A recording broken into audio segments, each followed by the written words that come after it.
Welcome to the Seattle Investors Club podcast with Julie Clark and Joe Bauer, where we share the nuts and bolts of real estate investing from our 20-plus years in the industry. Sit back, relax, listen, and immediately take action. Are you ready? Here we go. Welcome to the Nuts and Bolts of Real Estate Investing podcast. My name is Joe Bauer, and I'm here with my co-host, Julie Clark. Julie, how are you doing today? Joe, I am feeling really good today. I am feeling the Christmas spirit, the holiday Christmas spirit. Yes. As of last night, I officially jumped into holiday season. Took me a minute because I'm so busy, but got our tree last night. And actually for the first time in years, I feel terrible about this, but I'm so happy. We actually have a big bunch of Christmas lights up at the house outside. I've always, I don't know why, I always get so busy and I wait too long to do it every year. And then, I don't really have, Buddy's kind of the man of the house a little bit. He's weak on the Christmas lighting decoration skill set. So, but this year, we finally got him up. So I'm like super feeling holiday spirit. How about you? Love it. Yeah, I'm in Florida, so I don't know how everyone else feels about this, but I have a hard time getting into the holiday spirit when it's 70 degrees outside. Right on. Where are you guys in Florida? What part of Florida? We're at this place called St. Augustine, Florida, that I hadn't heard about, but is actually the oldest city in the U.S. Just what told, and there's some cool bunkers and beaches, and it's quite a little touristy area. Nice. Well, knowing Florida, it might be the oldest city in the U.S. and the oldest people in the U.S. might live there. We're talking about Florida, right? Is there a national park out there or what? No, I was just kind of on our way to Orlando to fly out tomorrow to come and see you guys. And to party. I hope whoever's listening out there, tomorrow night we're throwing a VIP investor party and as well as inviting, of course, some of our beloved Seattle Investors Club members. So if you guys made it to the party, what up? I apologize for anything I did because you're hearing this after the fact. So I'll just say that in advance here, or I guess after the fact makes more sense. But looking forward to see you tomorrow night, brother. I'm definitely excited for this party and safe travels on your way. That's for sure. Yeah.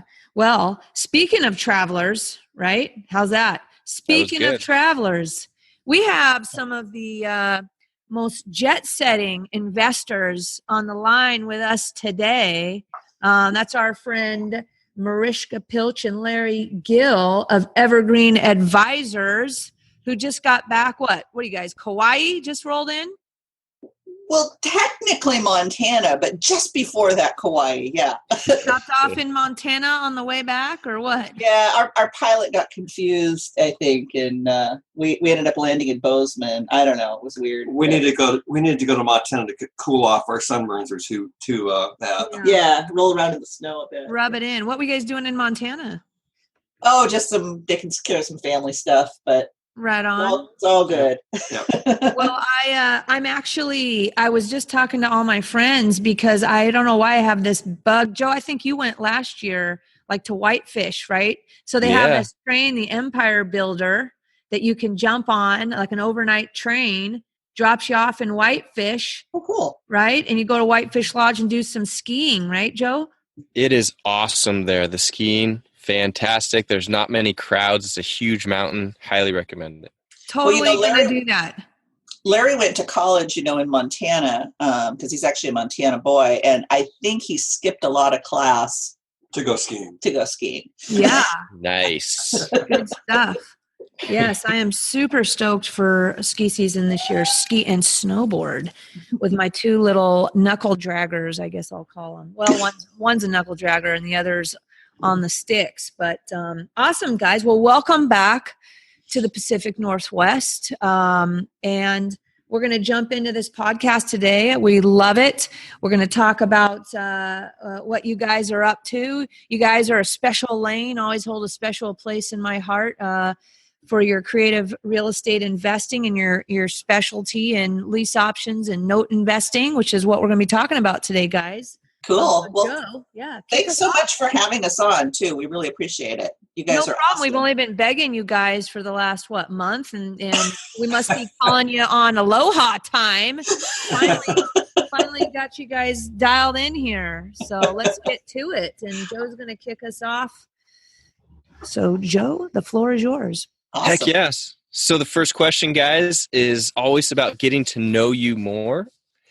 So we'd love to hear about how you grew up, how you guys got into investing, and how that takes you all the way to where you are today.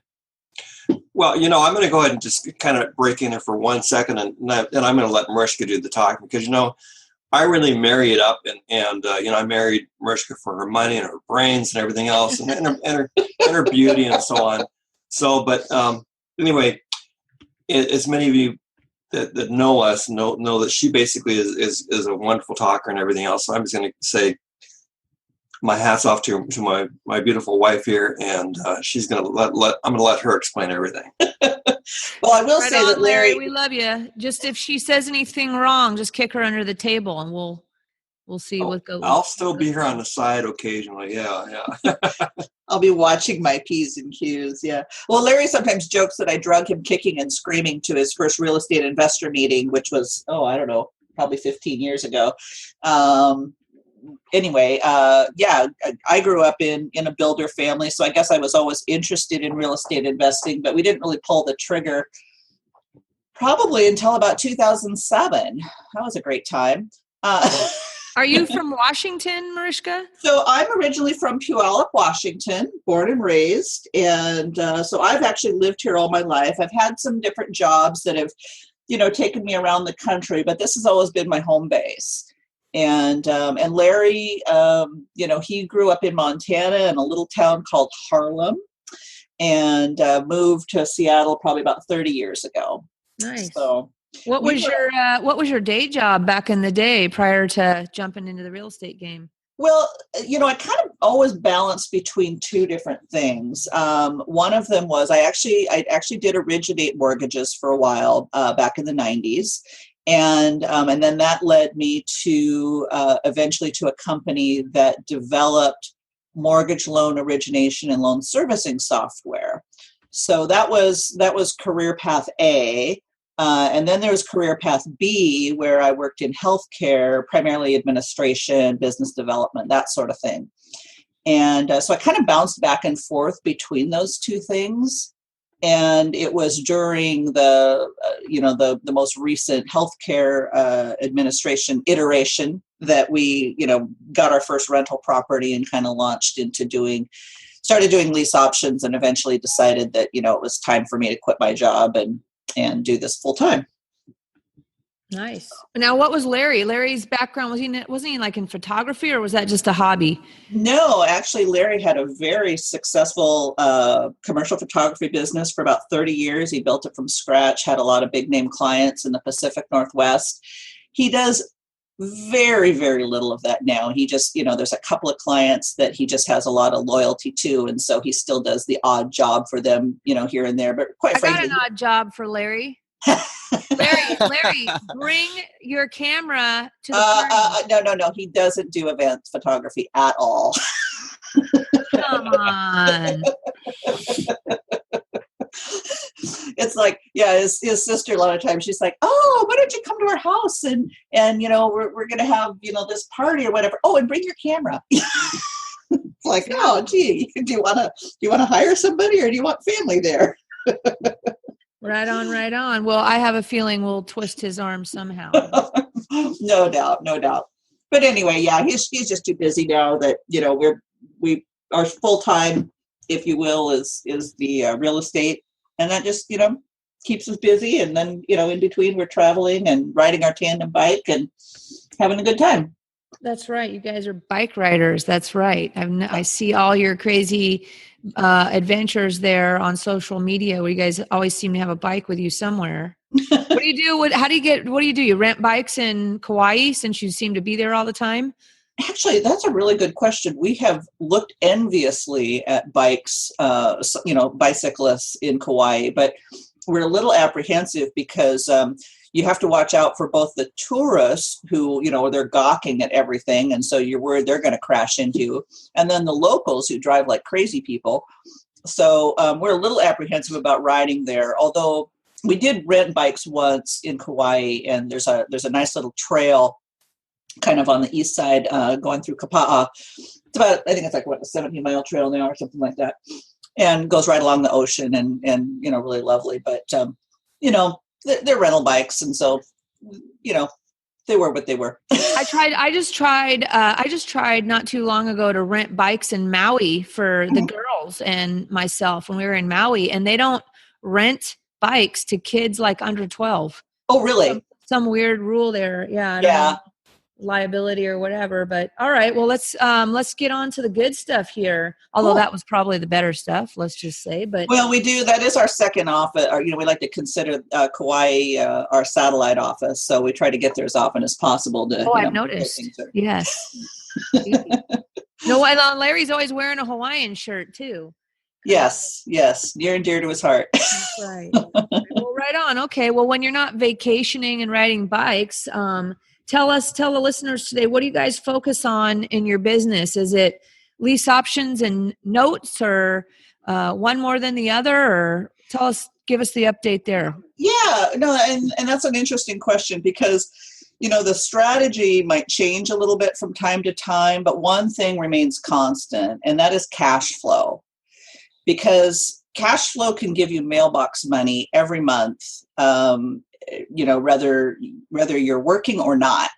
And so whether we achieve cash flow through a lease option or we achieve cash flow through holding a note or creating a note, that's really our focus. If cash flow isn't part of the equation, we're probably not going to be interested in it. What's awesome about what you just said? I don't think I've ever heard anybody answer the question kind of in the way that you did. When I say, what do you focus on in your business? People might say, oh, I focus on flipping, or I focus on burr, or I focus on this or that. And you pretty much just said, oh, our business we just focus on cash flow, and whatever investment tool that is that works, to bring us that cash flow. That's our business model. Our business model is to make cash flow. That's awesome, right? Because you need to wear, a bunch of different lenses in order to maybe make that happen, right? There is no one way to make that happen. Exactly. I mean, after the crash is when we first got into lease options, and that was just a really, really wonderful strategy for a number of years. And I mean, we made some great money, and we solved a lot of people's problems, and we got a lot of would-be home buyers into homes, and they eventually bought. So it was a really great strategy. But the last couple of years, the market has just been really strong, and lease options haven't been a major. They've still been a factor, but they haven't been the major focus of our business because the market just didn't dictate it. So we kind of shifted gears, and primarily we're focusing on notes and seller financing, and that again is a cash flow play, and it just works well. And the thing is, it's not even all about real estate necessarily. I mean, we've done private notes for physicians and secured the note against their medical equipment. It's all cash flow. Nice. Awesome. Have you guys ever flipped, or did you ever? Never. We have never flipped. I mean, we've done some light rehab on a property, but I think the most we've probably ever put into any house is what, 7,500? 10,000 maybe, but that was not on a property that we planned to flip necessarily. It was just, we recognized that, hey, if we put some money into a property, we're going to, command a higher monthly payment for it, and ultimately a higher sales price if we end up selling it. So, so it's kind of a burr, if you will, but we've never gone into the flipping thing because for us, that's a lot of work. It is. Yeah, it is. I flip with a partner now. because I have, other interests as well. And I've always just felt like it's so much work that, I'm good at finding the deals. I'm excellent at brokering the deals. I Absolutely know the whole buy, hold, multifamily game really well as well. So in the flip world, I've always just, when I first got started, I started flipping, and then I realized, God, I don't know that the flippers are the ones actually making all the money. So I changed. Well, it's kind of interesting that you say that, because I was having a conversation recently with our CPA, and she said, "Yeah, I have a lot of clients who are flippers, and I have to explain to them that after taxes and everything, they really didn't make any money." Yeah, I mean the tax stuff when it comes to just the ordinary income associated with just brokerage and flipping. I like though using it as a tool, like being opportunistic to just pile up money to then invest in Absolutely. passive and cash flow properties. It's basically a means to an end. It's a cash influx. So you need cash to invest. So you got to keep your cash machine running, so you can then invest, in better properties that are more maybe passive investing, of course, and then better tax scenarios for yourself. So let me ask you, getting back to you guys, what do you guys have? Do you like doing one type of? Do you like lease options better than notes investing, or you don't care? I think I'd say we're asset and strategy agnostic. We just, if it serves the goal of creating cash flow, we're interested. But I mean, as far as like enjoying the process, right? Like some people, like in my world, they're like, "Oh God, I don't want to be a broker." I love it. I love brokerage. I like the people part of it. I don't like the paperwork part of it, but I like I just like the people part of it. Right.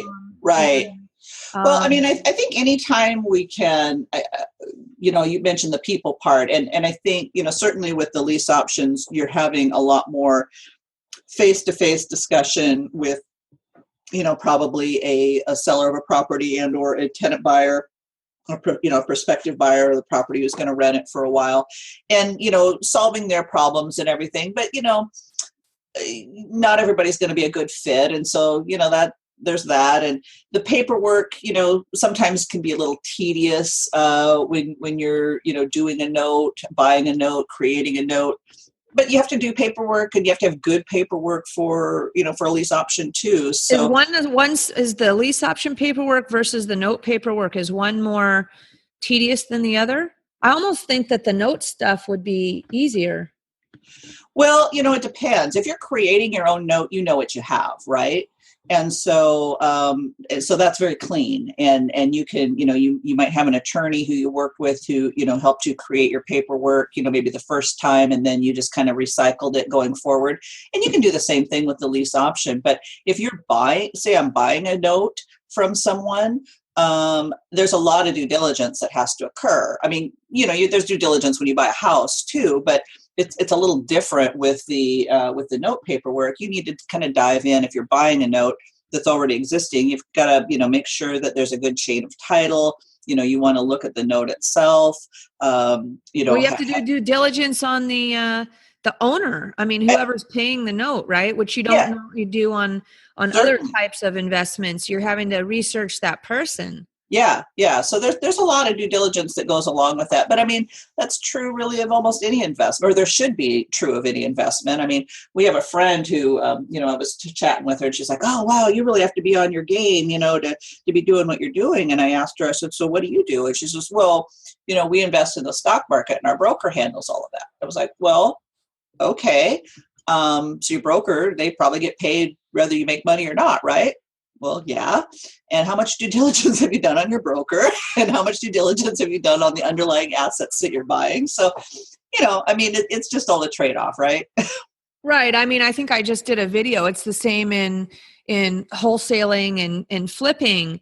I was trying to tell people, whether you're the wholesaler selling or you're the investor buying, doing business with who you know is such a crucial, part of the process for success, and to get away from problems. I like I said, I see all these posts and deals being sold or I guess I'll say marketed through Facebook threads and social media, which in itself, by itself, is a problem because they're not done correctly and legally. Exactly. On the second hand, buying, a property off somebody, selling a property as a wholesaler to somebody that you don't even know is asking for trouble. And buying a property from somebody you don't know is oftentimes asking for trouble. So, my theme for 2019 is relationships rule, right? Everybody needs to, I know that I'm not talking about networking. Okay. Right. I'm talking about relationships. My t-shirt for, I'm going to create my own t-shirt with a saying, I love relationships or something like that, because that's my focus here going forward. And, I think you guys all know this, but we've just announced a major format change with Seattle Investors Club. We are still going to be having 12 meetings a year, but they're going to be condensed into quarterly meetings, maybe with 3 sessions, but kind of a bigger event day instead of doing monthly meetings. And then we're going back to the old school relationship building, and we're adding some awesome new stuff on for the Seattle Investors Club members, which is free local coaching, roundtable, smaller group, twice a week, a north location, a south location. And I'm so excited to just get back to really being able to get to know people rather than being in a room with 50 or 100 people. I can do that because there's so many meetups now. I can go do that somewhere else. That is so true. And I was, on the one hand, when I saw that announcement, I was like, oh, that's kind of sad. But on the other hand, it's like, you know what? That really makes so much sense, because it's so everybody's still willing to come and talk. And it really, there isn't like something that's taken away. And actually a massive, who gives free coaching? Right.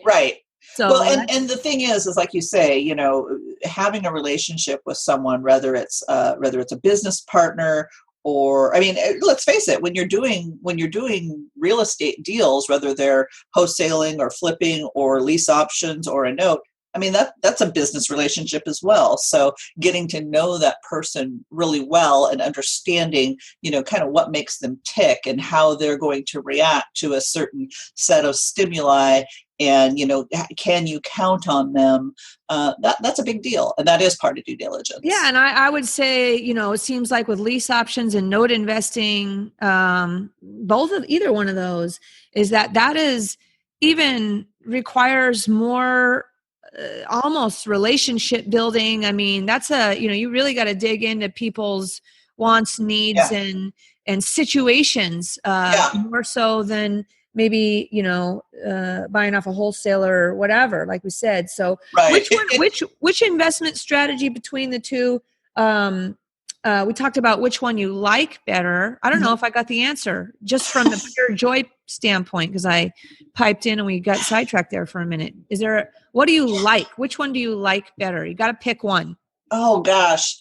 How about I pick a third and just say a deal architect? I like being able to architect a deal and figure out, what's going to be the best way to put this deal together and solve everybody's problems. And sometimes it's going to be a combination, Julie. You know what? Deal architect is a good word. That's a good word. I love it. Well, I stole it. I didn't come up with it myself, I don't think, but. Right on. Well, which between lease options and note investing is more work? Is there one that's more work than the other? I don't think so. I'll flip this. I'll say, if you're buying a performing note, there's some due diligence that occurs up front, and then you place it with your servicer, ideally, and then you just collect monthly checks, and that's it. You're done. Once a year, you give your 1099 to your CPA, and that's about the extent of it. So with a performing note, that's how that works. With a non-performing note, I mean, we had a gal who she'd run into some hard times, and we were carrying the note on her property, and she hadn't been making payments for a while, and I decided to reach out to her. And I ended up, this was while we were in Kauai. I had an hour-long conversation with her, this gal who had not paid her mortgage in almost a year. And she'd had some health issues and a divorce, and just a number of things had happened. And she thanked me probably 5 times during our conversation. Thank you so much for reaching out. Thank you so much for talking with me. Thank you for being a real person. I was apprehensive when I picked up the phone because I didn't know if she was going to, screw you and hang up on me or whatever, But I just wanted to find out, hey, what's going on? And I told her, I said, look, we're just real people. We, we hold the mortgage on your house, but we're real people. And I just wanted to reach out to you and see if we can solve this problem, So that was very gratifying. On the other hand, we've had folks who, have had a problem house that they just haven't been able to unload, and for various reasons. And when we found a solution for them, in fact, you remember one of them, Julie. You came and looked at it. Remember that house in Federal Way? Yeah, I remember that. Yeah.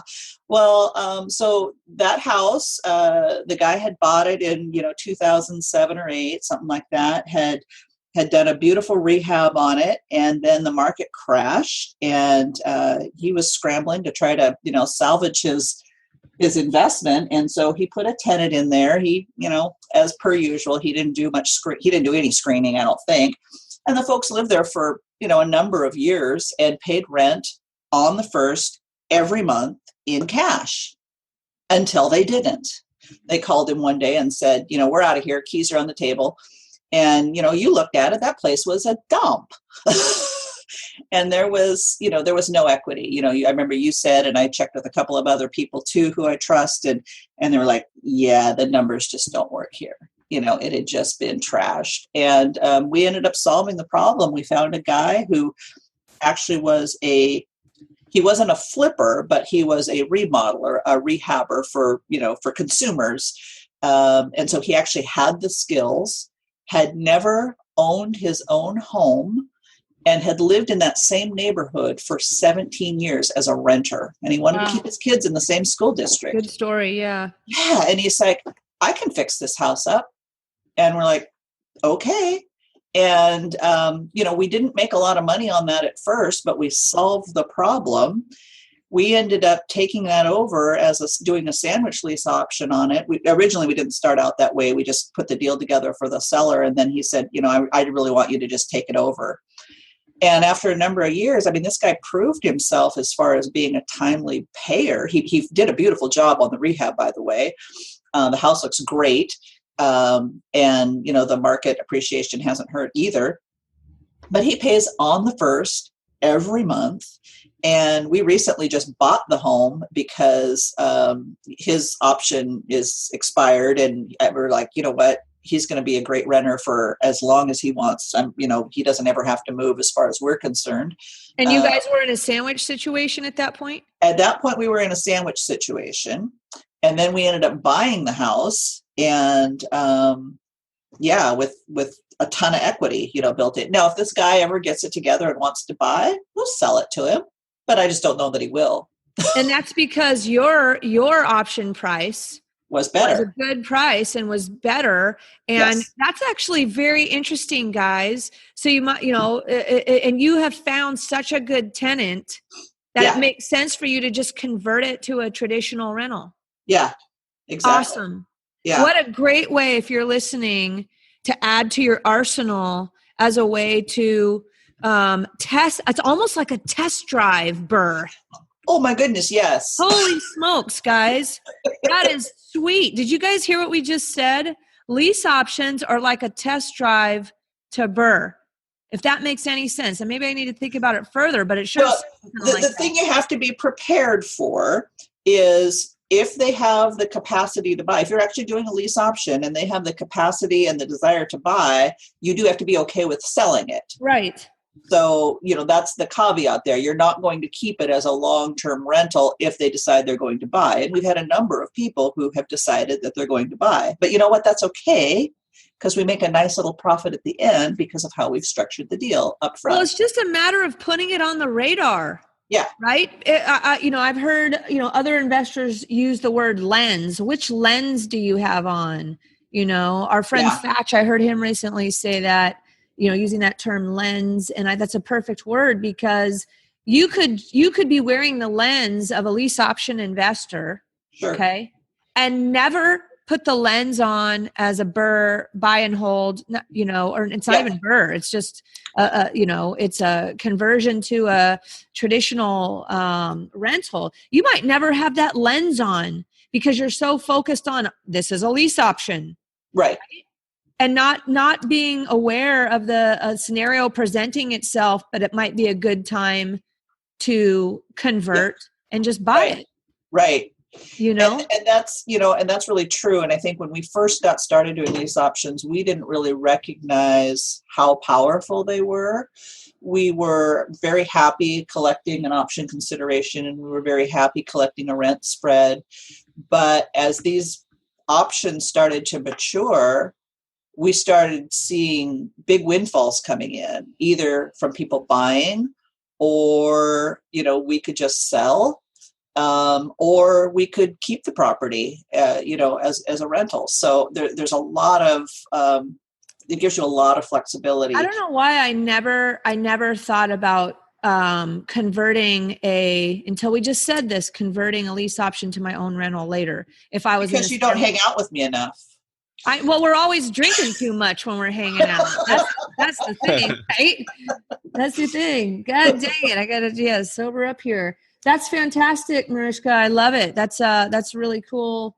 That's very interesting way. You could literally, people who are interested in cash flow and BRRRR investing. I mean, guys, listen to this. This is putting another, lens on that you might not be realizing is available to you. Because if it doesn't work at first for you to buy it on the BRRRR, you could structure, if it's possible, to get in there as a lease option and wait it out. Who knows, right? Cash flow. Let me ask you, how long is your typical? Do you try and always go for a certain term on the option? Well, if I'm doing a sandwich lease option, I try to get as long a term as I can. Typically, what's the longest term you've ever gotten, or what's the average term that you guys usually get? I would say the average term is probably about 3 years. Huge. We like to go 5 if we can. Sometimes and just backing up, because I'm so excited now. I mean, the longer the better, right? Because now you've got yourself set up to a potential conversion to a rental. If the longer you go, probably the better that scenario plays out, because you're going to get to walk in the equity, right? Yeah. Now you have to be, I guess, as the sandwichy, the person in the middle, you may not need to care as much, but we typically don't go beyond 5 years, because on the seller's end, as far as the IRS is concerned, if you go beyond 5 years, then it's considered an installment sale, and we just don't want to put them in that position. But we'll go to 5 years, but we just don't go beyond that. And so when we get to that 5-year point, if we still have the property, we ask them, hey, what do you want to do? Well, if the house still hasn't sold and they've been okay with it being a lease option for 5 years, 9 times out of 10, they're going to say, you know what, I don't want to have anything more to do with it. You just keep taking care of it. And so then we say, well, we might need to figure out a different way to structure this. And then we go from there. Awesome. So let me ask you, when the seller collects the option fee, what's the taxable thing on that? How does that work for them? So I try to keep the option fee to our seller to a minimum. We have paid as much as $5,000, but that's unusual. We usually have it be considerably less. But the option, my understanding, now I'm not an accountant, but my understanding is how the option fee works is it is not it is not counted as income until the option is either exercised or expires. We'll follow up on that with our friend Mark Canton. Yeah, that's according to my CPA. That's how it works. So the option fee that is paid to the seller, you're collecting an option fee. I'm collecting an option fee too. So it's different. You don't own the property, so I don't even own the property. So it's straight up ordinary income for you. No, it is not. What I have is an it? investment in the property. It is not ordinary income until the house is until the option is exercised or expires. It's the same treatment. What? I know. Holy smokes. We're going to have another podcast on this, and we need to talk about that more because it's probably above my head. We don't want to give anybody any advice here. We need a CPA. I do not want to give anybody any advice. Who should we get on there? I mean, is that your buddy John Heyer, or is that somebody else locally that we could have on? We'll talk about that offline. Yeah, we can talk somebody about that's that. a lease option familiar CPA. We're going to be hooking you guys up with. Mic drop. Boom. Hit it with my pen. I don't know if that worked, but dang, guys, there's some interesting stuff here that we'll be following up with you guys on tax handling of option fees and how that all works. I'm going to keep cruising here today because I don't want to, like I say, get down in the weeds on something. Believe me, I do want to, but I don't want to say something wrong and exactly, all that sort of thing. So, yeah. But one thing significant that you did say was that the seller can't go longer than a 5-year term, or it creates an installment sales situation for them. So that doesn't mean, now what happens though, Marishka, if they do 2 years, or let's say they do 3 years on the option, and then they extend for another 3 years? Is that crossing the line? That would still be doing the same thing as far as I know. I've never had that exact situation come up, but I'll tell you what I have had come up is we've come to the end of 5 years, and then we've converted it to a subject to, or we've done a wrap, or we've bought the property, or we've put it into a trust. I mean, so there's a number of different exits that you can do at that point. Oh my God, so exciting! I love it. That is awesome stuff right there. The bottom line is it really comes down to just solving people's problems too. And like Marishka was saying earlier, it's like, and you were saying too, it's about relationships, and so we get a lot of enjoyment out of to solve these problems. And actually, we're working on a deal right now, which should be closing soon. Where basically a house that we're selling, we started out as a lease option. Long story short, they want to buy the house. They qualify to buy the house, but not quite the full amount. So we are selling the house to them on a reduced price, and then we're going to be taking a second from the other half, who's the not the non-married, or not just the other buyer, but he's not on the loan. So, and they're not married. That's a great question. Actually, that just transitions well into my next question.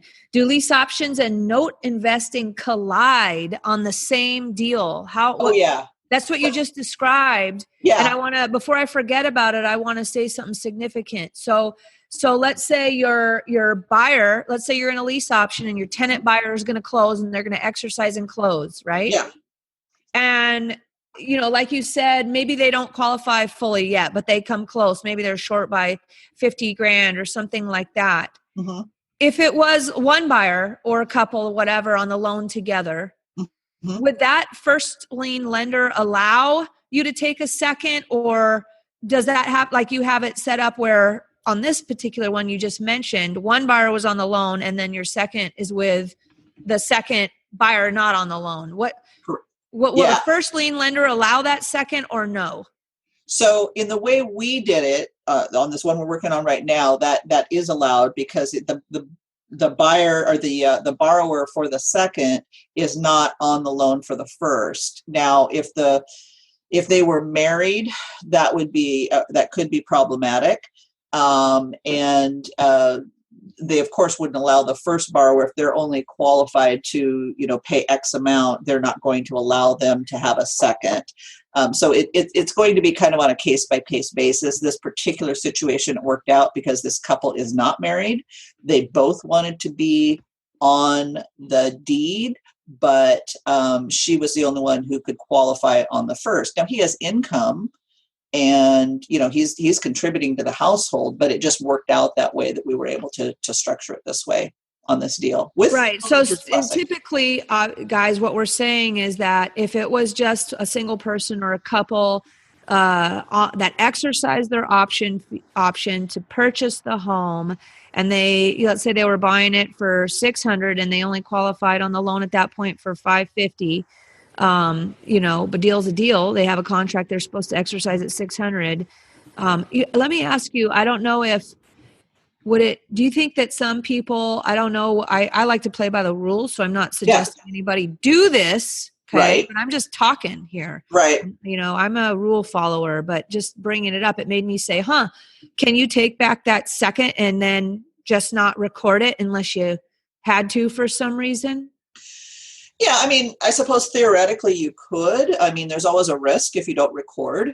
Something else could slide in there in front of you. Obviously, well, if they start not paying you, then right, I guess you can record it. But I mean, but in the meantime, I mean, let's think about it. If you're talking about what's recorded on title, okay, you've got your first mortgage loan, right? Something, and then you've got this unrecorded second. Well, there's nothing on the paperwork that says it's a second. There's nothing that allows it to be a second except the date of recordation. So if something else comes in, let's say they decided to take out a HELOC.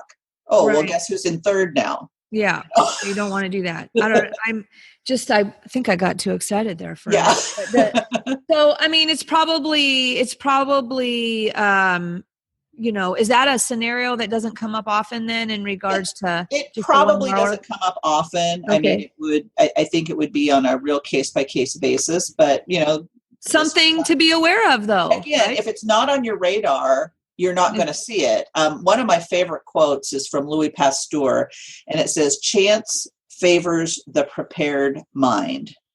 There you go. Now think about that. So if you're prepared, if you're thinking about it, suddenly you see opportunity everywhere. Whereas if you're only focused on one little channel, you're going to miss all kinds of opportunity. Right. Right. We're coming back to having multiple lenses that you can see through. So lease options and note investing can collide in in circumstances that present themselves under the right lens, but otherwise maybe not so much. Yeah, I mean, so another example of a note, which we talk about sometimes, is let's just say we're offering a property on a lease option, and we want $15,000 option consideration. And let's say that the prospective buyer who's going to rent the house for a period of time, we call them a tenant buyer. Okay, technically there's no such thing, but let's just call them that for these purposes. Let's just say they only have $8,000. Okay, we want 15. We look at their income. We look at their debt to income ratios, and if it appears that they have sufficient income to support an additional monthly payment, we might create a note for the $7,000 difference. Interesting. We can still get them in at $15,000, but they're paying $8,000 up front. Now I've got an additional stream of cash flow. Right. Now I have there are people who get all wigged out. I know, I think it's wonderful. I love it too. But we have people who say, "Oh, but that's not secured."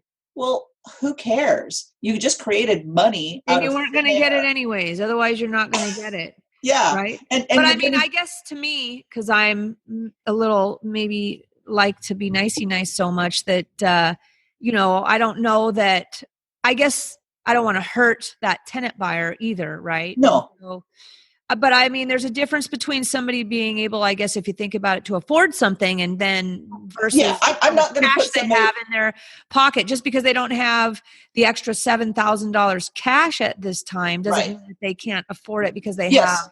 There are many people who make a very good income and they fritter it away on Starbucks and fancy cars and Seahawks tickets and all of those things. There's nothing wrong with that. But if they'd rather own a home, then, we have that conversation with them and we say, look, I don't want to take money out of your grocery budget, but but it looks like you can swing this. So you tell me, can you swing this? Do you want the house? Are you willing to do what it takes?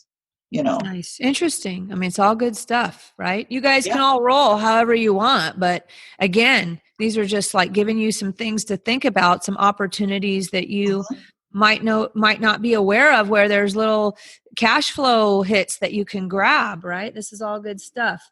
Let me ask you, what happens when you have you ever had a situation when you go to have that lease option exercised?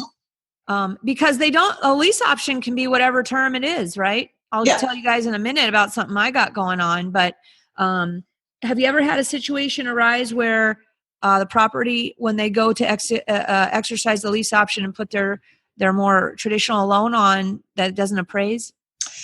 We've never actually encountered that. However, we have had people inquire about that because, for example, we did a lease option on a house here a year or two ago. The guy came from Ohio, and after the market, Ohio got hit, they got decimated by the housing crisis, and his house lost 50% of its value. Now, obviously that didn't happen in Seattle. And we said, well, we don't anticipate that happening, but I recognize your concern. So we came up with a solution, and we basically said, look, if we will continue to honor the terms of the lease option. And I wrote it right into the paperwork that we would honor the terms of the lease option until such time as the market corrected and the house could appraise. Nice. And so they could just continue renting. They wouldn't be earning anymore. They wouldn't be, Well, I mean, let's talk about it for a second, though, because we just came out here in the Seattle market. We just came out of a situation where stuff wasn't appraising all the time. Yeah. And buyers were having to pay the difference in cash, right? Yes. So this is interesting what's going on right now for me. So I've got a listing, okay? It's in Northeast Seattle. My seller, not super motivated. It owns this stuff free and clear. You know what I mean? Yeah. No burdens, no big needs, wants his price. Great house, mid-century modern house. And I got him an offer came in at $25,000 less than the list price. Okay. Yeah. And list price is $675, got an offer at $650. Nope, he's not going to take it. I'm like, God dang it. This is ridiculous because the market is definitely $650. So what you're telling me, guy, is that you want over the market price in a market right now that is adjusting down by at least probably 10%. So, what am I going to do? I'm thinking to myself, what am I going to do? I hate having this thing out here with my name on it, days on market. And this and that. The house is great. And I'm getting continuous traffic. Still people slamming in there. Well, I was able to work this type of scenario. I have a buyer, a homeowner in the neighborhood that loves the house because it's mid-century house and wants it really bad. He owns another house nearby. And what I was been able to tee up is essentially a lease option for my listing. Okay. And so what I have going on is that this guy wants to buy, the buyer wants it so bad, but it's not a great time just to sell his house because we're in the middle of winter. Right. So what I did is I structured a lease option, okay, at $675, and the rent starts January 1st. So now whatever rent and it's a 6-month minimum lease term.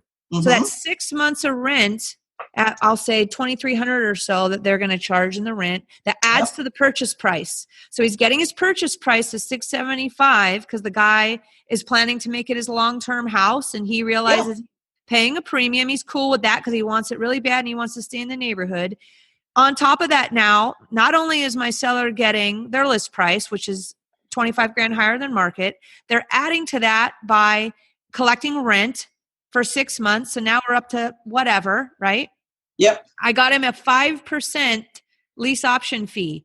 So if the guy peters out, the buyer, right, it puts my seller in the same position as if they were having to sell it at the lower market value currently. So That's they're awesome. not being hurt at all. And the seller is allowing the buyer to start making improvements to the house with his approval on their time. I mean, it's like, so and the lease option term is only 12 months. So not only that, so now I'm getting them way over the list price in a market that's declining in value. Right. Okay.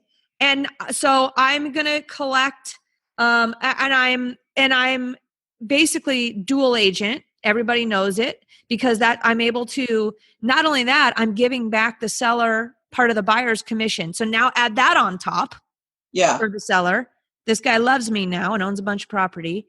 But on top of that, now I get another listing because I'm going to be selling the buyer's house in February. There you go. Well, Boom. I mean, exactly. And so, I mean, as a realtor, you know that the value of a home depends on the amenities that it offers, right? But I'll say the key the best amenity you can offer is financing. Right.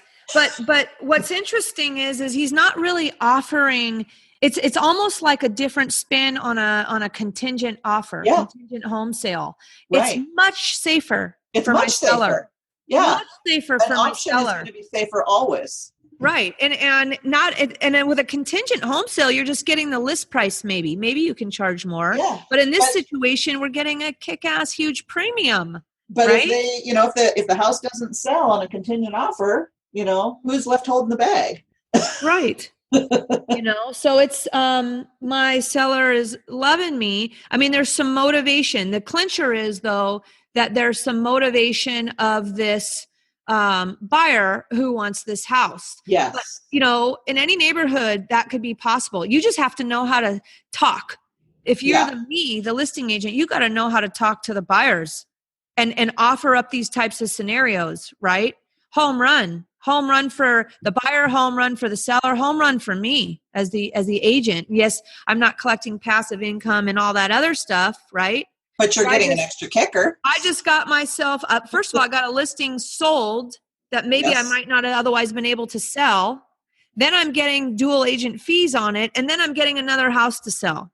Yeah. So, it's not passive, but it adds to my stockpile of cash so I can go do some passive investing. It's just badass. And it's all because of the lease option strategy. Just for you brokers out there listening, if you want to talk more about it, come meet me on a Tuesday or a Thursday between 12 and 2 at our new format, which is opportunity to sit down with me twice a week. I'm here, open book for you guys. That's going to be, I'll just say it again, that's going to be, we're about to send out an email on the exact locations, but the Tuesday location will be down by South Center and the Thursday location will be out by Northgate. So look for that email, everybody, if you're listening. But if you're out of state and you're listening, because we do obviously love, hey, all you guys that are out of state listening to us, not only in Oregon, but even out in the Midwest, we have some listeners, and that's super awesome. You guys contact me anytime, Julie@SeattleInvestorsClub.com, and I got your back. Hey guys, Joe here. I just want to take this super quick break from the action to let you know something that we have really cool to offer you guys. As you know, marketing is the lifeblood of our real estate business, and Julie and I spend a ton of money sending out postcards and letters to people all around the Seattle area. We've partnered up with YellowLetters.com to get you guys 10% off all of your marketing needs at Yellow Letters. All you have to do is go to YellowLetters.com, and when you check out, use the code Seattle Investors Club, and you'll get 10% off any of your marketing needs at YellowLetters.com. You can send postcards, letters, whatever it may be that YellowLetters.com has, so that you can keep your marketing engine running for a little less money. So go to YellowLetters.com, use the code Seattle Investors Club with no spaces, and get your marketing going today. All right, let's get back to the action. So let's keep on trucking here. Can you give us an example of just maybe a traditional lease option? What's the difference between a lease option and a lease purchase? So, okay, those terms are used often very interchangeably, and many people use the term lease option, lease purchase, rent to own, and they all mean the same thing. Now, technically, there are some technical differences, but it all comes down to the paperwork. So with a lease option, the seller is obligated to sell if the buyer exercises their option, but the buyer has the option, but not the obligation to buy the home, right? Or lease option, yes. And for that, they pay an option consideration that is non-refundable. It's just like a stock option. So with a lease purchase, if we're talking the technical term, a lease purchase basically means I am guaranteeing that I'm going to purchase this home, but in the meantime, I'm going to lease it. And there's no option fee then? There could be an option fee there as well. There's so many different ways to structure those that it all just really depends. But the difference really comes down to, the lease purchase is technically, I mean, if you're using it explicitly with the way it's done, and I think the way I don't know, I'm not a realtor, so I don't know what the Northwest MLS forms exactly say, but a lot of the brokers that I talk to say, oh, well, the buyer has to buy in a lease purchase. So, well, I guess that would mean legally, I'm not a lawyer, disclaimer, but from a broker's standpoint, then that would mean, because you can still collect an option fee, and option fees on lease options are non-refundable, right? Correct. Most of the time. So I think what it comes down to is the default, what happens if there's a default. Right. And that's where the difference comes in. Right. And if you're not collecting an option fee or some sort of a fee to put that deal together, and then it does fall apart, there's really no recourse, right? Yeah. It'd be like earnest money, Right. You know what I just thought of though, guys, as we continue to talk on, we didn't talk about what happens if it doesn't appraise. So I want to just go back to that for 1 second, guys. So you've got a few options then, right? Well, I'll tell you what we just did, because I'm in a scenario, right, where I just did that deal, where I'm doing that deal, right? And I pretty much know it's not going to appraise as the broker. Right. I mean, I'm pretty sure it won't, unless by the time April rolls around, the market ticks back up, which could happen, or let's say by whenever they exercise it might. But if it doesn't, what I've done, you guys who are listening, is I've created basically an appraisal forecast schedule. And because I don't want the buyer to be hurt. Now, the seller's winning huge, but we don't want the buyer to be hurt if it doesn't appraise, because we're all in a win-win-win-win for everybody. We've created, as part of the contract in the beginning, a appraisal forecast schedule where the buyer and seller has agreed, if it appraises for this, this happens. If it appraises for this, this happens. A schedule. So we know in advance who's paying what. The seller will give some concessions, just like if on a regular sale it didn't appraise, who's paying the gap, right? Sure. We've created that right now on the lease option in an effort not to hurt the buyer who's losing their option fee if they don't exercise and paying all this rent while they still own their other house, right? So that's how, just backing up a little bit, guys, sorry to put a bow and period on the end of that one. That's how I'm handling it, and it seems to be going over very well. That's exactly right. I mean, and that's similar to what, we had done with the deal we were talking about, is you say, okay, what could happen? And if that happens, what do we want to see happen? And then you just come up with a win-win solution. And if that means, creating a schedule, we've had, acceleration clauses and various things, just, depending on the situation and the buyers and the seller's needs. Yep. Excellent. Well, let's go back to our question. Are you able to just run us through a standard lease option, and then how that differs from like a standard sandwich lease option, just for the comparison? Okay. Just go with the when you say a standard lease option, that's something that we might call either a cooperative lease option or a wholesale lease option, where we're just in and out, right? Sure, yes. Okay. So let's just say, Julie, you have a house, and for whatever reason, you're not selling it right now. It's a $300,000 house that you're not really thinking about. Maybe you have financing on it at $300,000, and so you can't afford to pay a realtor because you're not a realtor, okay? And so you can't afford to pay a realtor, or maybe you just maybe I'm a landlord, and clear. Yeah, and or maybe you just want to have cash flow for a while, or maybe your tax situation is such that you don't want to sell it this year. You'd like to sell it next year. Okay. But in the meantime, you don't want to have a tenant in there and then have the turnover and then have to fix it up and get it ready to sell. Tired of being a landlord. You're tired of being a landlord. So, so we might structure a lease option. We find somebody who wants to buy a home, who has the capacity to buy a home, but they're just not qualified right now. And that could be a number of different reasons. It could be that they need to improve their credit score. Maybe they have some credit issues from the past, or they don't have enough credit. It could be that they haven't been on the job long enough. I mean, we've done lease options with folks who have 750 FICO scores, so they should be able to qualify, but they just haven't been on the job long enough. Called an entrepreneur, guys. All you tech guys and software developer chicks and dudes out there that are quitting your day job. Before you do that, remember, when you go into real estate as your full-time gig, you all of a sudden just took away your ability to qualify for a loan. Let me just digress for just a quick moment and tell you a quick story about that. So we had a guy who he was, let's just say he was essentially in tech.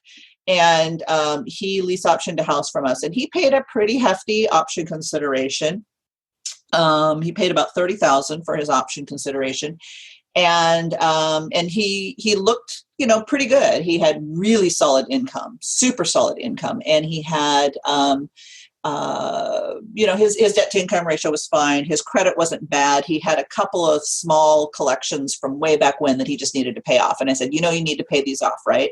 And he goes, yeah, I know. And I said, okay, great. So a year comes up, and I go reach out to him and I say, hey, let's get you in with a mortgage lender. Let's get the ball rolling so that we can get your loan going. And he's like, yeah, great. I'm really excited. I just love the house and I really want to buy it.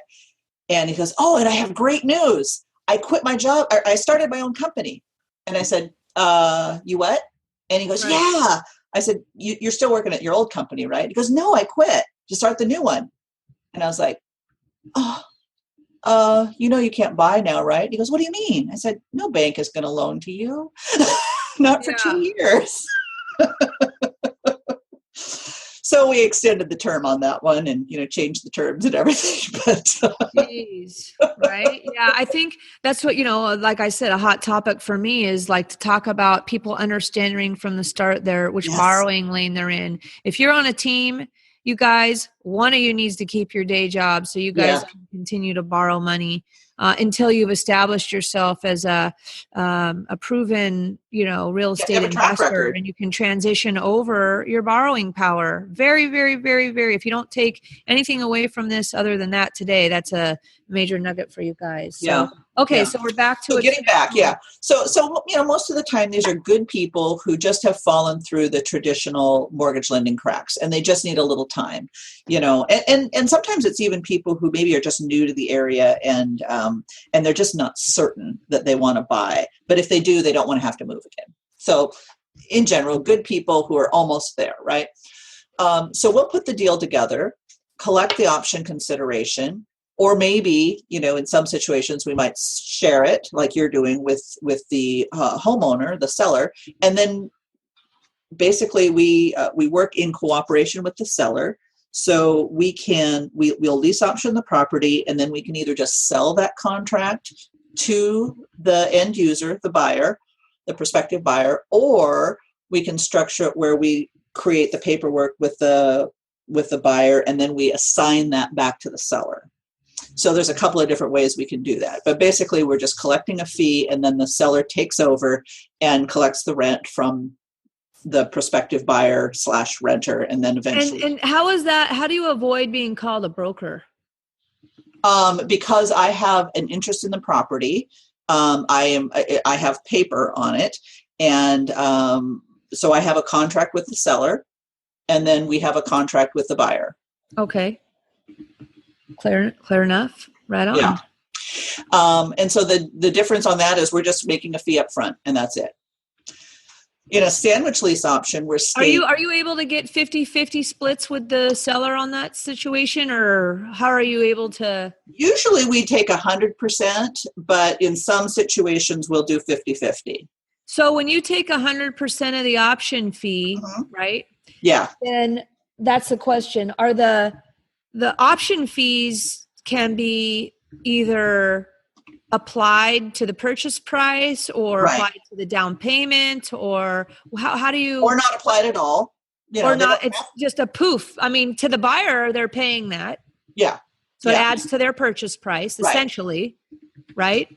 Right. But how do you, do you, when you're doing that, do you basically, let's say it's not going to apply at all, then you structure the purchase price where you know that person's not overpaying some insane amount, or it doesn't really matter on lease options because you can charge a premium? Yes and yes. I mean, I don't worry about it as much. I mean, we'll have that conversation with the buyer. You know, a lot of it's going to depend on the seller, right? As well as the buyer's going to know, right? Because they're paying this money, and then poof goes to nothing. Yeah, and we want to be very upfront with them about what's happening. You know, many times they're happy to, you know, just have, because let's face it, there aren't the opportunity. There aren't a lot of lease options around. And so they're happy to pay that, and they're happy to pay that premium.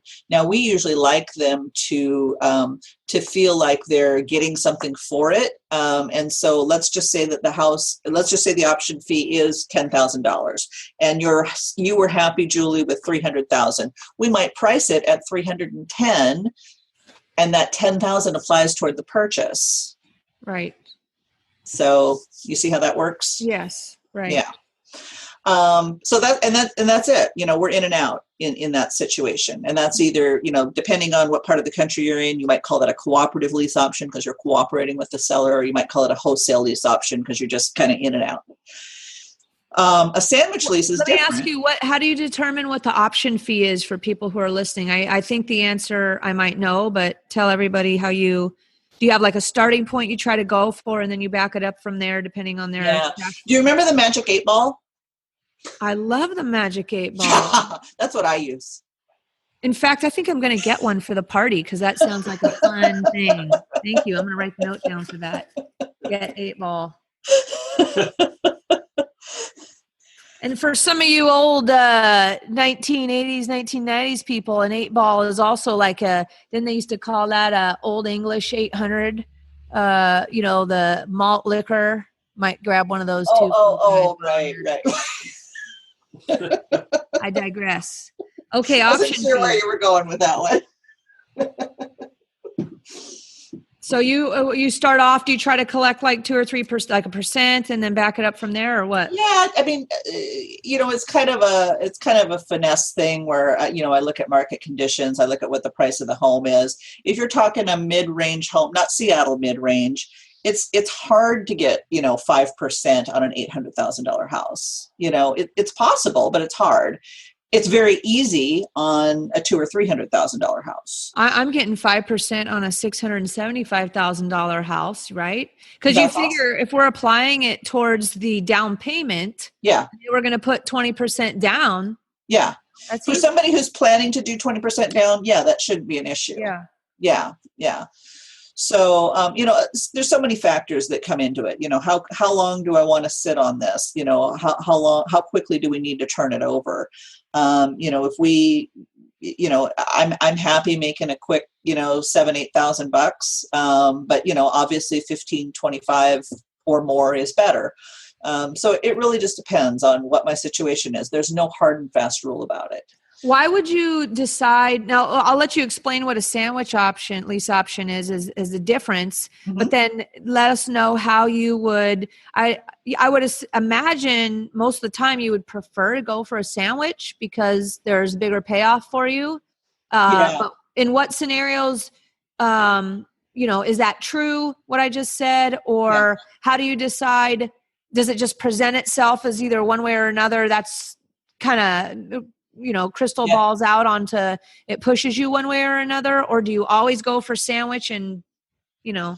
Yeah, no, that's a really good question. And I think, I think the opportunity, if the opportunity is there to do a sandwich lease option, we're going to do it. And what I mean by opportunity is this. First of all, the seller has to agree. And typically they're going to agree. But I also am going to be looking at, opportunities to arbitrage. Now, I've just injected a new word here. Julie, I'm sure you know what arbitrage is, but just in case, I'll explain it for everyone else. That's basically making a spread between one payment and another. So let's just say, you're earning, 4%, which is crazy, from the bank, and you're loaning it out at 10. You're making a 6% arbitrage, right? So if there's an opportunity to arbitrage a home in terms of the lease option spread, the monthly rent spread, and or the ultimate sales price spread, then we're going to go for a sandwich lease option if we can. If there isn't that opportunity, or if it's just, I just don't want to deal with this house, or I don't want to deal with these people, I'll probably just unload it.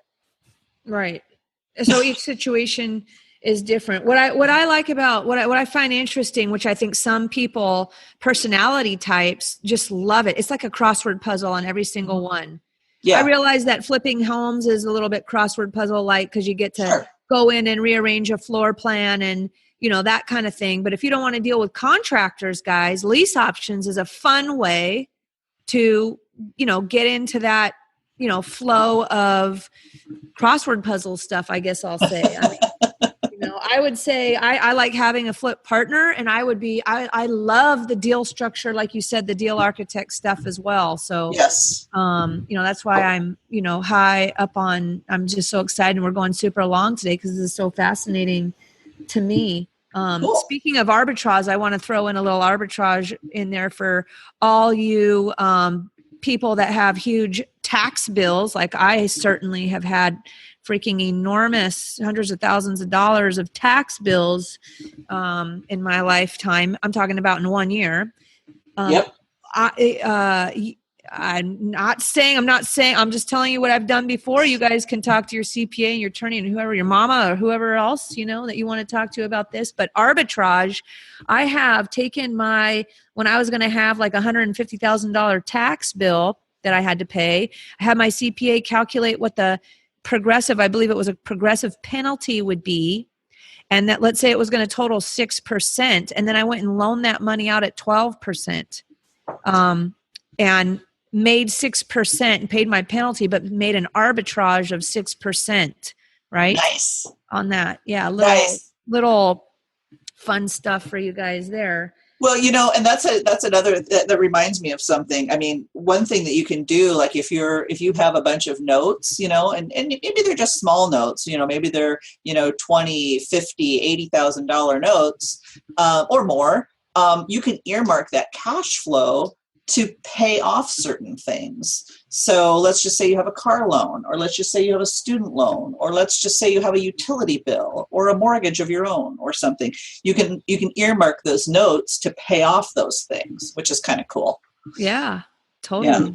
Yeah. And another thing too, speaking of cash flow, and I'm sure you probably do this, but a lot of people like to invest with, maybe they convert their self-directed IRA convert their IRA to a self-directed IRA, and then you can buy a note or create a note or put a property into that and, create cash flow off of that as well. I have a new idea for a podcast that we're going to do round 2, and it's going to be creative cash flow investing other than investing in apartments, right? Like just you're making me think of all these crazy ideas that we need to like spell it out. We're kind of all over the place today because I'm so excited but there's just so many holiday juice here. And that's what I mean. It's so exciting. We're asset agnostic, Yeah, I like that. That could be your T-shirt. Asset agnostic, there's all these people out there, like Thatch has his fuck how or grinding a line. Yours could be asset agnostic. I can't even say it. It's a good one. Right on. That'd be a good party thing, is everybody come up with their, anyways, I digress again. Well, we're going long here. Did we, I'm so excited. I can't remember. Did we tell everybody what a sandwich lease option is, or did we not hadn't got to that part yet. Okay, do it. Yeah. So a sandwich lease option is where you just ride in the middle between two nice little lease options, and you're the tasty insides of the sandwich. So what I mean is this, you lease option a property from a seller. And so you agree on the price in terms of the sales price, the monthly payment, and you pay them an option consideration. And so you are now, the optionee in this agreement. Now you go out and you have an interest in this property, so you can now market it, and you are looking for a new optionee, and they are going to option the property from you. So you collect an option consideration, you collect the monthly rent, and you list a sales price. Now, in a perfect world, well, this is how I would do it, is I would be making arbitrage on each one of those points. And I might also throw a note in there just to, create additional cash flow.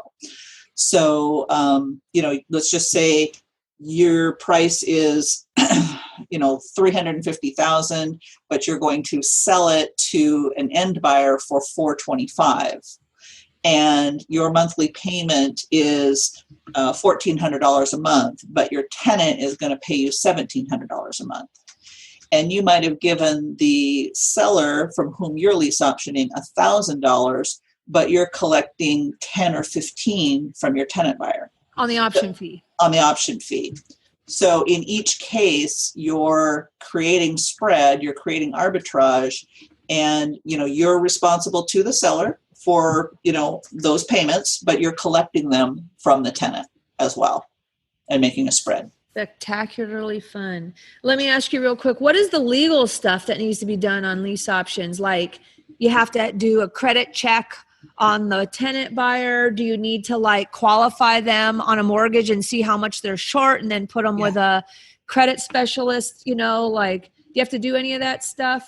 Yeah. So that, that's good. We've always done that just because we think it's the right thing to do. And there's a lot of debate right now in this post Dodd-Frank era of what you need to do and what you have to do. My understanding is that lease options are not particularly spelled out in any of the Dodd-Frank legislation. However, it could fall under that purview. So I think it's just good business sense and also just doing the right thing of. That's more of it, guys. Do the right thing. Do the right thing. We are a do the right thing, play by the rules type of group. I mean, there are no cowboys that hang in my It's crowd. not even, and it's not even playing by the rules. It's just doing the right thing. I mean, do you want somebody, we've turned people down because they seemed like really nice people, but they had hundreds of thousands of dollars in debt, and they'd recently written a bad check to the pizza guy. It showed up as a collection on their credit report. Well, if somebody's writing a bad check to the pizza guy a couple weeks ago, do you think they're going to be paying their monthly payment? No. Right. Are they ever going to get a loan? No. But do you actually, so you run their credit, right? I do.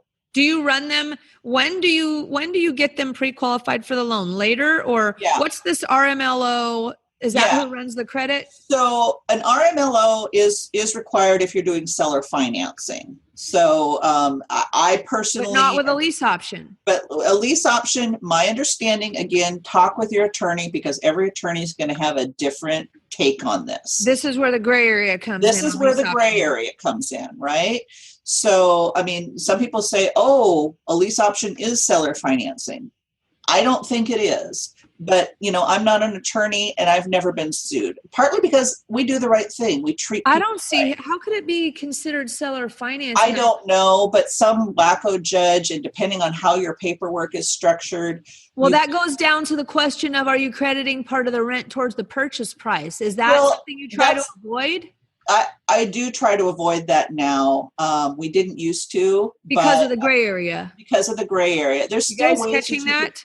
There's still ways you can do it. You just don't want to call them rent credits. You want to call them seller concessions when it's time to sell the property and put together I mean, you guys need to reverse back in this podcast and go listen to what she just said. That's like very meaty right there, right? Be careful with crediting part of the rent towards the purchase price. Yeah. Instead, use different language or call Marishka. Better yet, call an attorney. Call Marishka first. You want to get the ideas, but and not every attorney is going to be up to speed on lease options. I mean, not every attorney is up to speed on seller financing. Let's face it. Right. So, you really need to be careful about who are you talking to, Well, speaking of, do you have a local attorney that you like that is in the knowledge that you can tell everybody that you can share with the crew?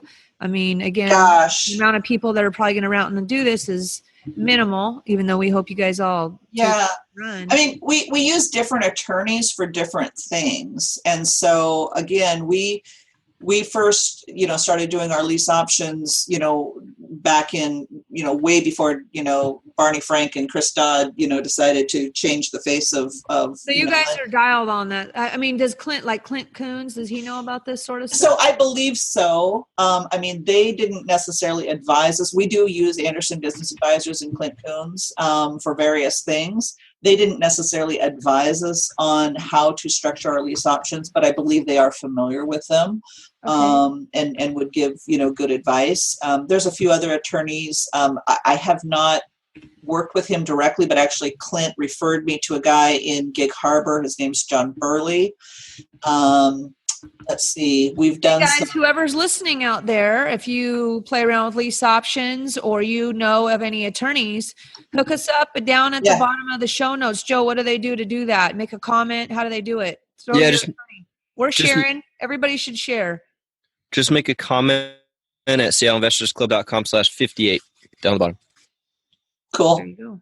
Awesome, guys. Let's all help each other. That's what we're all about. Remember, relationships. That's right. That's right. Okay, so you got to be careful with that. You check their credit, but again, and you want to check their debt to income and make sure that that they are, that they can afford the place. I'll run financial calculator. Again, I used to be a mortgage broker, so I can do that. Just what does the RMLO do? Is that somebody that you pay a fixed fee to? So again, with a lease option, it's a little bit different than seller financing. I always recommend and highly encourage prospective, tenant buyers to hook up with a mortgage broker, and I will refer them to somebody if they need it. But they can really go to anybody and say, find out what you're going to need to do in order to buy. Now, let's face it, if they can qualify today, they're not going to get pre-qualified, because if they could qualify today, they would buy today. And sometimes that happens. I'll look at somebody's credit and I'll say, you know what, you should go talk to a mortgage broker because you could probably buy this house right now. Right. But most of the time they're going to need a plan. So they want to hook up with a mortgage broker to get a plan in place, to pay off debt, to reduce their debt to income ratio, to pay off collections, to save for a down payment if that's what they need to do, to improve their credit score if that's what they need to do. And then you also hook up with a mortgage servicer. Well, with a lease option, I actually have we actually service those ourselves. We use a platform called Buildium, which is for property management, and that's what we use for our lease options. Now, with our notes, when we do seller financing, a little bit different rules apply, and you can service them yourself. You just need to be very up to speed on all the rules, and it's just more than we like to do. They're so cheap to pay for a professional servicer. So we set those up with a loan servicing company. When you're in a sandwich lease option in particular, you're going to want to make sure, of course, that seller, the underlying seller, pays their damn mortgage. Absolutely. Yeah. How do you do that? How do you control that? Yeah. Well, ideally, our favorite way to do it is to say, look, we're just going to pay the mortgage ourselves. we'll just pay it directly for you, and that way you don't have to hassle with it. So that's our favorite way to do it. What does that mean? What does that look like? So that means that they give me their bank information, a statement of, say from Wells Fargo, and it has their account information, and I set it up on my automatic bill pay, and every month I pay their mortgage. Okay. And it doesn't matter that it comes from you, of course. No, the bank doesn't care. You don't notify the bank? You don't tell them anything? I usually what I'll do is I also will have an authorization from the seller to speak to their mortgage company, to speak with their insurance company, to all the things that we might need to, if we might need to talk to their HOA or the utilities or anything like that. So we have authorization so that we can do all that, and that we'll be notified of any changes or missed payments or anything like that. You just brought up an interesting point. What's that? Yeah. Insurance. Yeah. How does that work with a sandwich? Yeah. So with the the seller will retain insurance because they still own the home. They're going to be changing it, if they were living in the home before, from a homeowner's policy to a landlord policy. So there's the insurance on that end. And then we require that, you don't have to, but I highly recommend it. We require that our tenants have renter's insurance, and then we carry an umbrella policy. Okay. Got it. Good stuff. This is so awesome, guys. I could go on forever. Anything else on the legal, kind of the legally, like insurance or checking this and that, or, as far as your checklist goes, when you get a new sandwich lease option or lease option deal, you're going to, get their credit checked, make sure that the seller is paying their bills, set up your, auto payments with their lender, insurance stuff. Anything else? Yeah, I mean, I do the full meal deal as far as screening my buyers as well. We'll read a title report, do a prelim to make sure that what liens are on the property and all of that. And if I'm not directly paying the mortgage, then I will require that we. You can set it up with a servicer, by the way. I mean, that is an option as well if you don't want to deal with it.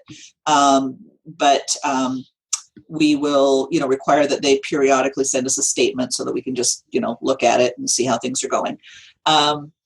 And then with the buyers, we will also, just do their full, credit and background check. I want to see their background as well. And I want to see, have they been evicted and all of that other stuff. So we do the, employment checks, employment verification and all of that.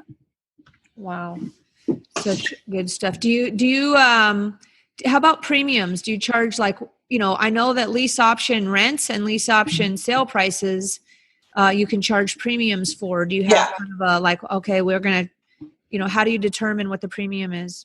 It really is just market based. We do comps like everybody else. We look and see what houses are selling for. We look and see what houses are renting for. And then we might just kind of test the waters. I mean, if we're not getting a good response on a lease option property within a week, we know that it's not priced properly. But I mean, if your lease option is a 3-year term, and, they could exercise at any time during that Correct. term. Correct. So, I mean, obviously, the closer you are, the shorter your term, the closer you are to current market value for their option price, right? Correct. But you can sort of justify. You can certainly add a premium for the luxury of having this lease option. And you can also account for local market appreciation to some extent. Ultimately, we want it to be a win for everybody. Have you ever done a structure where if you exercise in year 1, it's this price. If you exercise in year 2, it's this price? Yep. That's Absolutely. the way I would do it. Yeah, absolutely.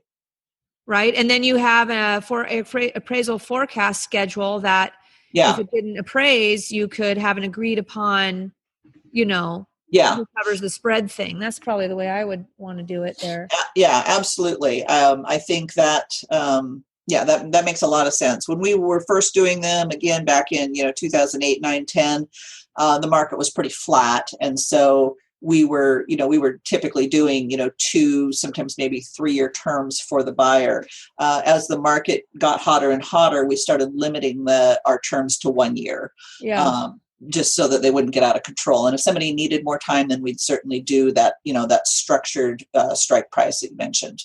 Yeah. Right. Now, how do you guys get your deals currently? Same way we've always done. Certainly we're known a little bit more now. And so we do get more deals from referrals.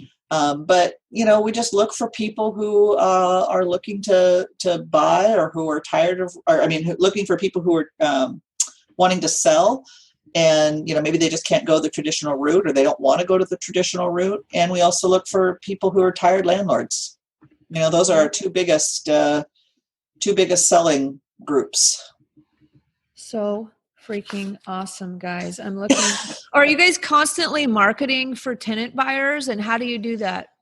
We used to, but the reality, and so we've got a large list of folks who sign up on our buyers list, right? And we have a website, evergreenleaseoption.com, where people can sign up for to be on our buyers list and be notified when we have new properties available. But most of the time, when we have a house and we advertise it, we're going to get a new crop of people coming in. I gotcha. So your deals that you have when you market it just comes in probably droves to add to your buyer. Yeah, absolutely. Now, it still does happen, and this has happened on a number of occasions, where somebody who signed up on our buyers list 2-3 years ago, and they're still on our buyers list, they might come around now, and maybe it just didn't work out for them back then. Maybe they needed to work on their credit a little bit, or whatever. And then 2-3 years later, we have a house. They get notified, and they say, "Oh, that's the house I want. I'm ready to go." Right. So that's happened. I always feel like I want to give you crap, Marishka, about getting your license so you can take advantage of the Home Partners stuff. You guys know what Home Partners is? Partners is a website that basically is a lease option kind of, they have MLS listed properties that are within the areas they're willing to buy and take down properties, right, which are tied to good high school districts, I believe, is how they determine. But it's literally like an MLS for lease option potentials. And I always thought, Marishka, man, you should have all these lease option buyers that you should get your damn license, or you should work with and partner with yours truly. We're just always so busy and drinking every time we see each other. We never get through all your conversations. And, we should find a way to work with each other on that sort of thing. Or anybody who's listening, let's talk. If you guys follow my flow on that, I have some really good strategy ideas between investors and brokers like myself on that kind of thing. So what kind of rum do you like, Julie? What kind of rum? Yeah. Whatever you're bringing will work for me, Larry. Whatever you want. People are going to think that's all we do is drink. That's just not true. But last question. Do you guys do lease optioning out of state, or is there an ideal price point that you find? It seems like it could really work at any price point, but it can really work with any price point. But in my view, the best risk reward price point is probably under the FHA maximum, wherever that may be. So, that varies from county to county, from state to state. And why is that? Because most of the time, especially if you're talking sandwich lease option, if I'm responsible, if I'm doing a sandwich lease option and I have an underlying payment of, let's say, 5 bills a month, that's great as long as I've got a tenant buyer in place. But if that tenant buyer can't exercise and something happens in their life and they need to move on, I'm still responsible to that seller to pay those 5 bills a month. Now, if I'm talking thousands of dollars, right? So, but if I'm only having to pay, $2,000 or less, it's a lot easier for me to stomach that. It's like, okay, I can have the house vacant. So you're limiting your liability. I'm limiting my liability. Vacant. Yeah. Plus, Right. You want your market rents to match up, right? Exactly. Yeah. The market rents, ideally, you want your market rents to match up. So when you start getting into these $1 million houses, it's just harder for it to make sense. Now, have we done $1 million plus properties? Sure, we have. Well, how about doing just the wholesale lease option? Yeah. And that's typically what we'll do in that scenario is we'll just do a wholesale. And we've done that a few times, but it just makes more sense. You can make, which would you rather have? 5 $200 bills every month or $1,000 bill every month. Well, guess what? What's interesting is I heard somebody recently do, I think it was Thatch, did a survey on, okay, guys, if you could do less deals and make $200,000 per deal, or you could do 10 deals to make that $200,000. Which one would you choose? And crazy enough, people chose, I'll do the 10 because I don't think I can find deals where I make the one spread at 200. Yeah. Well, they're harder to find. And and as Thatch said, shout out to Thatch Wynn. If you guys all know who Thatch is locally here and some nationally, I'm sure some of you might even know, but he says it comes down to your mindset. How many lenses do you even own the lens? Do you, that you can look through to see what's in front of you with the potential deals and the structures? That's just a big takeaway today, guys, is that hopefully today you guys have added to your collection of lenses that you can wear on these deals. Even if you were doing lease options already, there's some good stuff. I'm going to re-listen to this thing. Me and Buddy, we're going to be re-listening to this thing over and over. So if you guys like this podcast today and you feel that you learned something new or even one nugget that might be able to add to your cash flow game, because that's what we're talking about here, make sure to give us a shout out. And of course, we'd love a 5-star review from all our friends. But we've gone way long today. I don't know how many push-ups and sit-ups Joe has done of this podcast today, but I think we're going to have to wrap it up here, mainly because I got to go pee. So let me just be honest about that. But I love you guys. I can't wait to see you guys. Oh, we love you too. Tomorrow night. Yeah, looking forward to it. And if you guys missed out on the party, it's because you're not opening the emails that Joe is sending you. You never know when there's going to be something exciting in one of those emails. So you should start opening those. I thank you for those that do, but we love you guys. Relationships are number one for 2019 and beyond. I can't wait to get to know all you guys a little bit more. And for my friends, Larry and Marishka, we'll keep on keeping on and see you guys soon. And Joe, Marishka, where can people reach you if they want to talk to you about a deal they have? And, I'm sure you're open to helping and partnering some instances with people on deals. Where can they reach you guys? What's the details on that? Yeah. So evergreensuccess.com is our main website.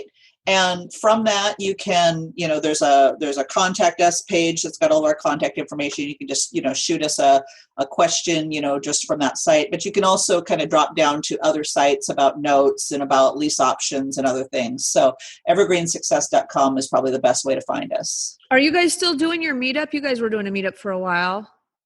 Are you guys retired that? You travel too much. We took a hiatus for a while, but we are thinking of starting up again after the first of the year. But again, with a little bit different format. We think that there's folks who maybe are a little bit further either down the investing trail or who maybe their business, they're basically not wanting to learn, we got a lot of folks who wanted to learn, fix and flip, which is not what we do, but they would show up at our meetups, which is fine. We welcomed everybody, but we wanted to kind of get into a little more meaty discussions. And so, just looking for just a different type of folks who, maybe are, looking to diversify or, maybe they're not even in real estate, but they recognize that real estate's a good opportunity, and, just have a kind of a conversation about different opportunities for people to invest more passively and create cash flow in their lives. I see where you're going. Well, how about this, guys?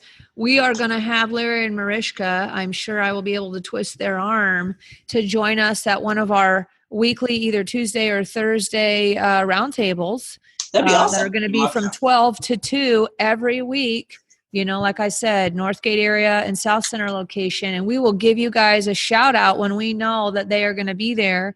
So if you have some lease option questions, we can get together and I maybe it'll be a small group. Maybe it'll be bigger than I think. I don't know. I don't know that I care. I just want to hang out with you guys. But we'll give you a shout out. When I know I have some special guests attending, we'll have Joe shout it out to you guys as well. But you'll have to open those emails. You know what I'm saying? Or we'll do some videos. We like videos. But thank you. And speaking of emails, the best email is actually info@evergreensuccess.com. That'll come to both Marishka and I. Excellent. All right, guys. Joe, all these details are going to be in the show notes and all the goodness. Where can they find all this stuff? So many good details on this one today, guys. The show notes are at seattleinvestorsclub.com/59. That's seattleinvestorsclub.com/59. And like Julie said, we love reviews. And if you give us a review, let us know, because there might be some interesting thing that we will give back to you. Yeah. Boom. All right, guys. Happy holidays.